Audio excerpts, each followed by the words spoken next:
elle rencontre 4 vieilles femmes dans une forêt la nuit qui la remet un bracelet mystique et elle devient très riche. Quelques années plus tard, histoire mystique.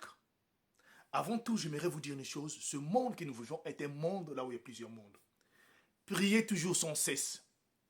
Croyez-moi que le monde que nous vivons est un monde qui est rempli de beaucoup de choses. Cette histoire m'a été racontée par une vieille maman. Cette histoire s'est passée en République du Congo, dans la forêt du Mayombe. Et l'histoire remonte des années 70. Voilà une jeune dame qui était née d'une famille dont elle était orpheline de père et mère. Très jeune, à l'âge de 10 ans, elle avait perdu ses parents biologiques. Et donc, donné comme elle n'avait plus de parents, alors ses oncles l'avaient pris pour élever. Dans un petit village à cette époque-là, dans le Sahara. Voilà comment la jeune fille, très jeune, vivait chez les oncles. Mais sauf qu'elle était maltraitée d'une manière, on ne pouvait pas comprendre cela.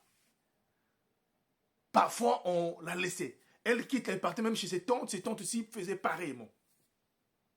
Elle ne faisait que pleurer. Elle ne faisait que pleurer. Pendant des années, elle était maltraitée d'une manière, vous ne pouvez pas comprendre cela. Vraiment.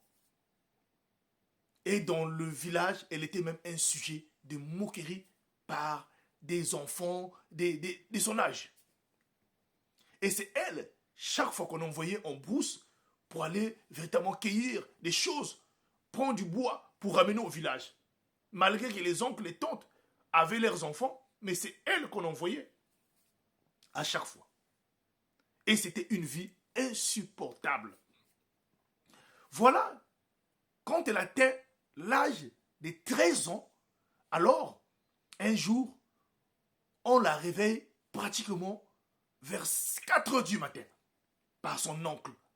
L'oncle lui dit, tu t'es réveillé aujourd'hui, tu dois aller chercher le bois. Il dit, mais l'oncle, il a encore 4 heures, il dit, tu vas pour aller chercher le bois. Vous savez, dans le village, il faisait encore l'obscurité, une jeune fille rentrait dans le lot là, avec la fraîcheur du village. Voilà, elle s'élève, elle n'avait pas le choix. Elle se dirige dans le village, dans la forêt, pour aller chercher du bois. Avec de bruit, quand elle rentre dans la forêt, elle va chercher du bois. Il y avait encore l'obscurité. Elle finit de prendre du bois. Avec des larmes qui sortaient. Alors en venant, elle s'est rappelée quand elle était petite, sa maman avait une chanson qu'elle chantait, souvent d'habitude. Et elle a commencé à chanter cette chanson-là en venant avec le bois dans la forêt et avec des larmes. Voilà, après arriver tout juste quelque part dans l'obscurité, elle aperçoit des lumières. C'est comme si c'était des torches. Mais comme c'était sur le même chemin avec son chemin, elle avance. Et quand elle arrive là, vous n'allez pas en croire. C'était 4 vieilles dames. Selon elle-même, c'était des vieilles dames qui pouvaient avoir au moins 92 ans. Plus même cela. Elles étaient fatiguées. Mais comment ces 4 vieilles dames-là se retrouvaient là, la nuit là? Et les 4 vieilles dames étaient sur son chemin, l'ont interpellée. Elle a eu peur, elle a fait tomber les bois qu'elle avait déjà pris.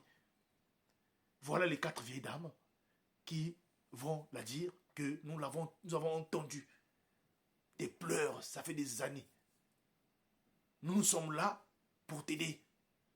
Prends ce bracelet-là. La jeune fille, avec la peur, elle demande, mais c'est pourquoi? Il dit non, ne t'inquiète pas. Nous 4 que tu voyais là, nous sommes de ta génération. Moi qui te parle, je suis ta grand-mère. Et ceux que tu vois là, ce sont des arrière-grand-mères pour toi. Des générations passées, tu ne les as pas vues. Même moi, tu ne m'as pas vu. Et nous avons entendu. Nous connaissons là où se trouve ta maman et ton père. Alors, nous sommes venus pour te secourir.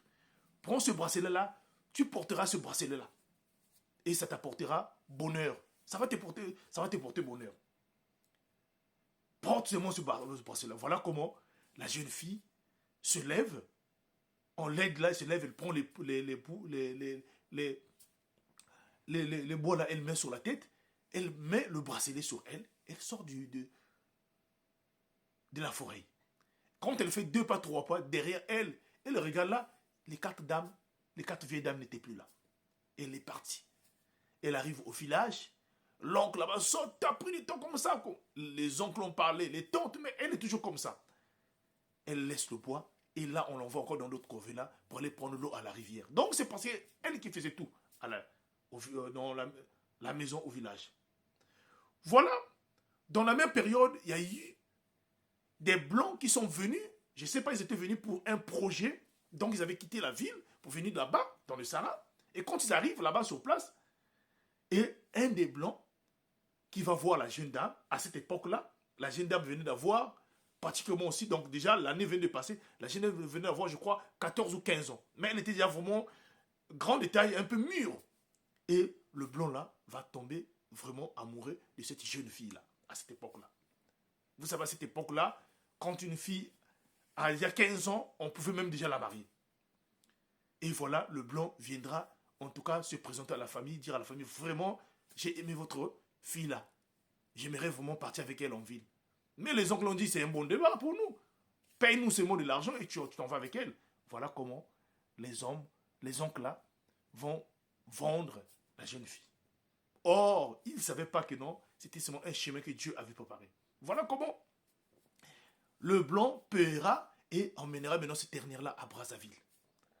Arrivé à Brazzaville, la vie de la petite a changé d'une manière pour pouvoir comprendre dans les années-là.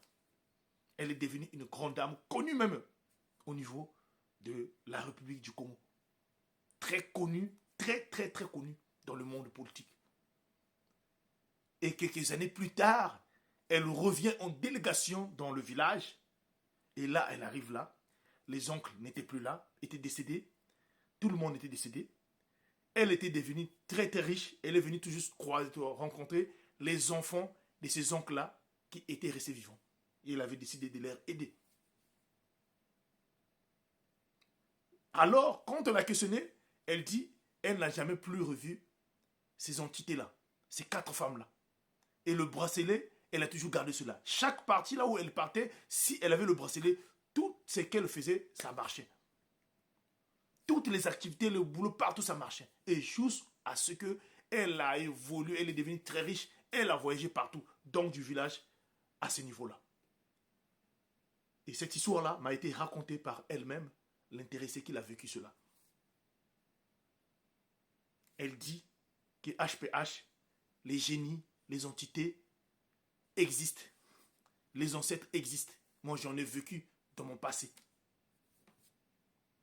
Alors, c'est là où j'ai compris que nous sommes dans un monde, là où il y a plusieurs mondes. Faisons attention. Surtout quand nous sommes dans la rue, quand nous parlons. Que Dieu nous bénisse. Partage-moi cette histoire. Que Dieu te bénisse. Merci beaucoup.